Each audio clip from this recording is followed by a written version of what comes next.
nakikita ni Dong yung pang-kembot mo, Lolo Boy. Bakit? Wala kasing lemon eh. Hindi yan yung kembot mo pag nagigisa ka. Oo. Ayun, Dong. Yan din ang tinimarian. Di yung lemon ang dapat makita ni Dong. Hihingi ako sa kapitbahay ng lemon para sa salsa. Ay, hindi nakita ni Dong yun? Kita ni Dong yun. Ito, Dong, turuan kita. Step 1. Step 1. Step 1. Lower! Ikaw nga, Dong.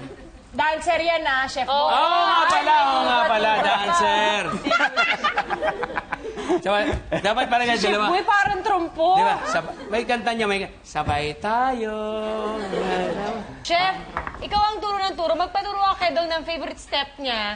Nung mga kapanahunan yung sumasayaw siya. Oo. Bilis mo! Kaya ano yun? Kasi grade 5 ako, naalala ko, Napanood ko napapanood yan. ko si Dong sa Chef. SOP. Lolo Boy! Ninong Dadel! Hindi naman kami sumayaw nito. Kami lang yung ako, fan na ako. Paliwanag sa mga ka na! Ay, baka hindi nila alam yung butterfly. Alam niyo yung butterfly? Butterfly yung ganun. Oh! Ayun nga. Ayun gumagana, no?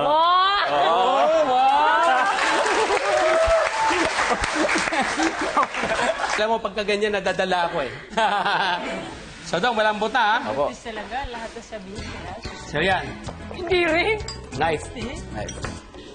Ito, paano mag-squeeze ng lemon. Limon. Lemon.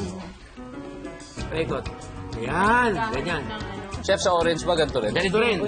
Grapefruit, orange. Huwag lang kalamansi. Galing palakpakan si Dong, ha?